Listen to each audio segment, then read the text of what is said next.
On March 2nd, 2020, for the first time, the government announced 2 cases of positive COVID-19 in Indonesia. University of Indonesia epidemiologist Panduryono said the coronavirus as the cause of COVID-19 had entered Indonesia since early January. However, the identification of first case in early March was a local transmission and not an imported case. The entry of the virus is very likely to occur through gates in several parts of Indonesia. Since January, when this type of coronavirus was announced can be transmitted between humans and has colonized various countries other than Wuhan in China. The Indonesian government make effort to prevent entry of the coronavirus into Indonesia with the following steps. First one, thermal scanner. The government has activated 135 thermal scanners at international arrival gates at various airports that allow foreigners to enter Indonesia. With the thermal scanner, officer can find out a person's body temperature level.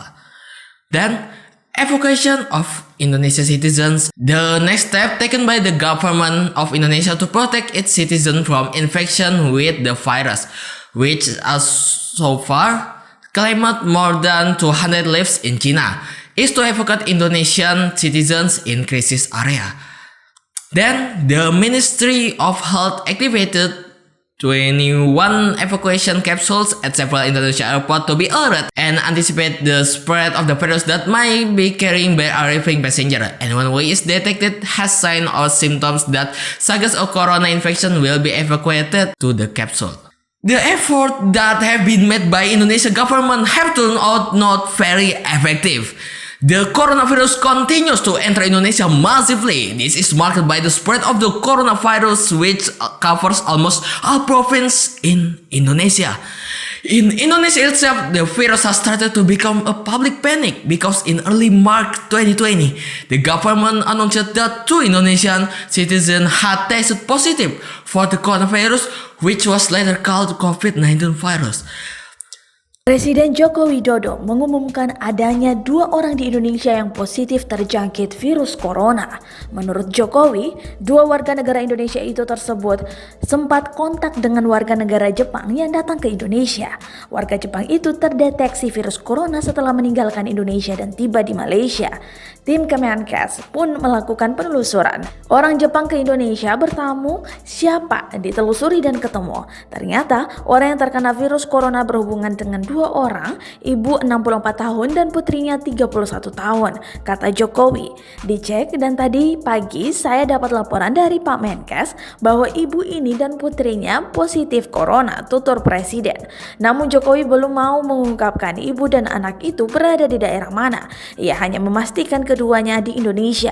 Di Indonesia sudah di rumah sakit, kata Jokowi. Therefore, the government must be responsive in taking policies related to the spread of the coronavirus in Indonesia. Government policies in dealing with the coronavirus must be carried out with careful planning, because if handling is not carried out carefully, it is feared that the coronavirus will develop rapidly in Indonesian society. And when the number of victims is no longer contained, the recovery process will take much longer, and the negative impact for the economy will be even greater. If this is not anticipated properly, it is not impossible that Indonesia will experience an economic crisis like the one experienced in 1998. However, this can still be anticipated with the preparation and policies issued by the government. In addition, the government should prepare a comprehensive plan to deal with the coronavirus.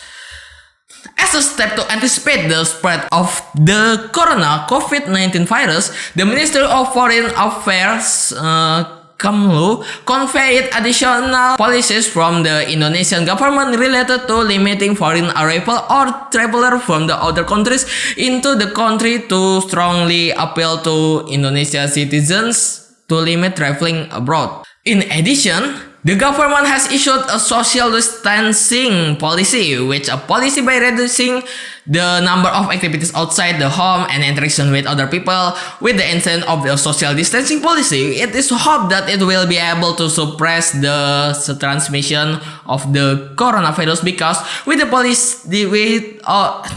this policy, people don't visit public places and schools from kindergarten to college level all enforce online or online learning system e-learning. Meanwhile, Peter Abdullah, as the research director of the Indonesian Center of Reform Economics or CORE, was worried that social distancing in the government attitude to face COVID-19 is same to destroying economic growth.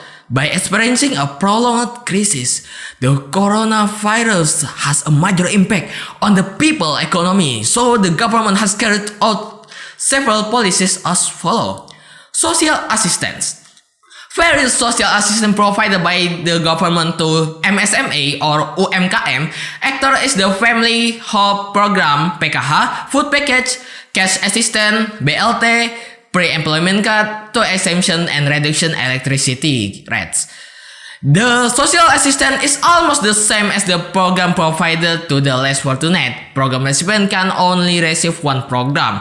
For example, if a person have receive BLT or village cash assistance, then he cannot get food package, PKH, and pre-employment card. Just one. MSME were categorized as poor and vulnerable to economic impact must be ensured that the government is registered as a recipient of a social assistance. Then, working capital assistance. The distribution of working capital assistance can be seen from two things. MSMEs can obtain bank facilities. The distribution of funds can be through the expansion of the People's Business Credit Program. For those who have not enjoyed bank facilities, canneling fund can be ultra microfinancing or fostering and prosperous family economy and so on. Then, supporting the business ecosystem for MSMEs. Ministries, BUMNs, and also local government are also expected to support the MSMEs business ecosystem, especially in the early stage of recovery. It is also hoped that various related institutions can participate in maintaining the sustainability of the business ecosystem for MSME actor in the mid of a pandemic situation. By maintaining the ecosystem, the supply chain production and consumption for SMEs is not interrupted so that it doesn't hinder that can help each other between business. Food stalls program. The Minister of Cooperative and Small Medium Enterprise is working on a shopping program in collaboration with 9 BUMN food cluster and community groups. This program encourages the supply chain of stalls at the RT level to get a supply of merchandise so that they can sell to neighbor both online and offline by paying attention to PSBB. The Social Security Program, especially to cheap basic food cards, will also collaborate with the Food Stalls Program. Minister of Cooperative and UKM SMS Teten Matsuki stated that so far the government is trying to collaborate with traditional stalls and integrate them with cheap basic food program. Then the funds channeled can be used to buy groceries at the food stall. MSME credit restructuring.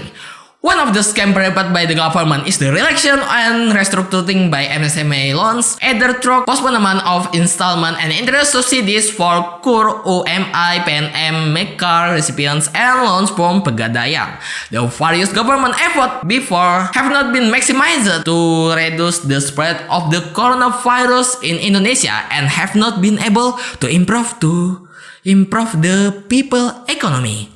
I think there are several factors that cause the slow handling of the coronavirus in Indonesia. First, the government failure to provide understanding to the public about the danger of the coronavirus. This is indicated by the reluctance of the committee to implement the health protocol submitted by the government.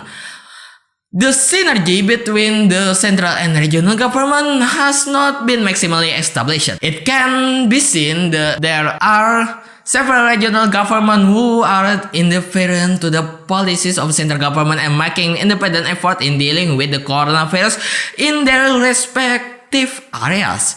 Then, programs that are not on target. This is marked by the increasing spread of the coronavirus and the weakening of people's purchasing power, economy. Soon we will commemorate Indonesia Independence Day, which is on August 17, 2020. This commemoration momentum should be a valuable experience for the Indonesian people in dealing with the coronavirus. The heroes have inherited noble values that deserve to be exemplified in facing Paris problem. What we can learn from are: first, fight based on sincerity. Then, fight of the interests of non-group state. High moral. Then, uphold the unity and integrity. So, the handling of the coronavirus in Indonesia must pay attention to the values mentioned before in order to achieve all expected targets. Government and society must unite, work in hand, mutual cooperation, which are values that have begun to fade in society now. Okay, maybe that's enough. My name is Muhammad Ghazali. Wassalamualaikum warahmatullahi wabarakatuh.